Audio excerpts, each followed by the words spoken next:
Hezbollah ने एक साथ दर्जनों रॉकेट से अटैक किया है। उत्तरी इजराइल पर हिजबुल्लाह का भीषण हमला। इजराइल के नहरिया इलाके में दहशत का माहौल और आयरन डोम ने कई रॉकेट्स को इंटरसेप्ट किया। यह दावा भी इजराइल की तरफ से किया गया, लेकिन एक के बाद एक कई रॉकेट से हमले किए गए हैं इजराइल पर। देर रात ये रॉकेट से हमले हुए तस्वीरें आपके सामने हैं। दर्जनों रॉकेट से हिजबुल्लाह की तरफ से ये ताजा हमला किया गया है इजराइल के ऊपर।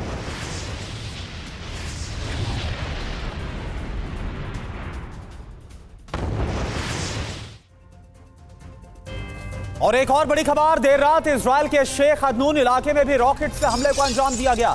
एक साथ दर्जनों रॉकेट अटैक से इजराइल दहल गया है। इजराइल के कई शहर में एयर रेड अलर्ट सायरन इस वक्त सुनाई दे रहे हैं।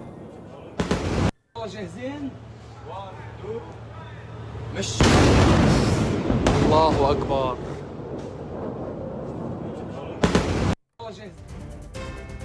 और हिजबुल्लाह का इजराइल पर अब तक का सबसे भीषण हमला। देर रात इजराइल के कई शहरों पर रॉकेट अटैक। आयरन डोम ने हिजबुल्लाह के हमलों को नाकाम किया।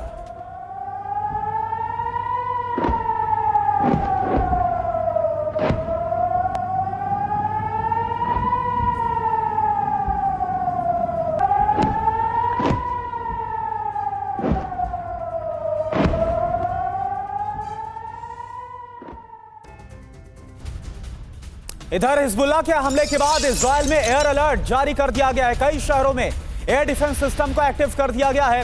इजराइल में रात भर बचे हैं सायरन। तो ये तस्वीरें इस वक्त आपको हम दिखा रहे हैं इजराइल की, जहां पर हिजबुल्लाह की तरफ से बड़े हमले को अंजाम दिया गया और इसके बाद कई शहरों में एयर रेड अलर्ट जारी किया गया है। एयर डिफेंस सिस्टम को एक्टिव कर दिया गया है। इजराइल में रात भर सायरन की आवाज सुनाई दी।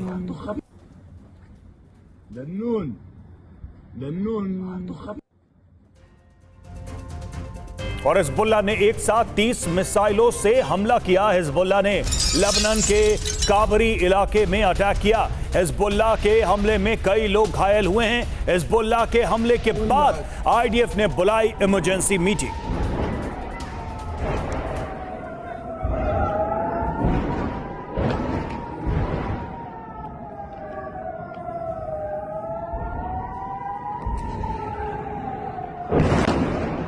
तो 30 से ज्यादा रॉकेट से हिजबुल्लाह ने यह अटैक किया है। इन हमलों के बाद से इजराइल ने इमरजेंसी मीटिंग बुलाई है। सुमित चौधरी हमारे साथ जुड़े हैं पूरी जानकारी के साथ। सुमित, क्या हालात बनते हुए नजर आ रहे हैं हिजबुल्लाह की तरफ से एक साथ 30 रॉकेट के जरिए बड़े हमले को अंजाम देना? क्या स्थिति वहां पर बन रही है?